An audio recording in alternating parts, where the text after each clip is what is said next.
You mentioned defensive tackles. Those guys were edge rushers. Here's a look at some of the tackles. Again, we got 4 or 5 of them that we'll go through with the projected. You mentioned this guy. Everybody has been talking about Daron Payne, but 4 years, $80 million, 55 guaranteed is what they're projecting.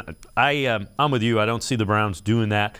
Dre'Mont Jones, a younger guy, some Cleveland roots, went to St. Ignatius.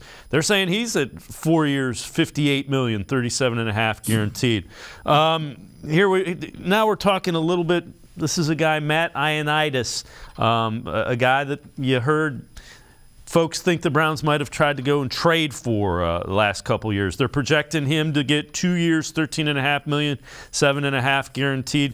And this is a guy I'd keep an ear out for. Ashawn Robinson, 1 year, $2.5 million, 1.5 million guaranteed.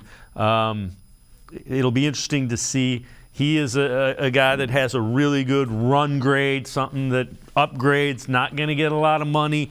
I don't think there's any way they can. They got so many guys that have big contracts. I don't see Daron Payne happening. I just don't. No. When you look at that, there's some pieces there that could help. I like Ashawn Robinson. I like what he brings to the table. A guy, he's out of Alabama. I love what he brings to the table as far as his aggressiveness. He can stop the run, and he's right in that price range. He's right where I want to look at in terms of making my hay. I want to get guys where I could say he's shown some stuff on tape. He's played under a few systems. I feel like if I'm Jim Schwartz, I could come in and clean up a lot of things. I think I could coach a couple guys up. I think I could get a couple guys to play over their head a little bit. And those are the things that I'm going to be looking to do. And it's the things that Cleveland Browns have to look at doing. When you have not only an edge rusher, we like Alex Wright, but are you comfortable going in this season with him as a starter?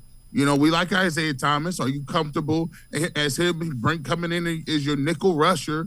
And kind of those two guys splitting snaps and seeing who is going to come out with a camp battle as your starting defensive end opposite of Myles Garrett.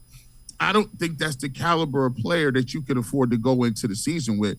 I like your talent. I like what you can do, but you need somebody else to bolster that over there. And especially in the middle, when you have, I wouldn't even say the worst defensive tackles in the league. I would say you're historically all-time bad. I mean, there's statistics that say the Cleveland Browns were one of the worst fronts of all time when it comes to stopping and running your defensive middle defensive line.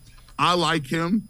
I like guys that look for some of those bargains because that's what you're going to be looking at. I think sometimes the cap went up a couple million, 16 million, I think, and people got excited and, cap always goes up, but just to put it in perspective, you could have all of your offensive linemen next year making over $10 million.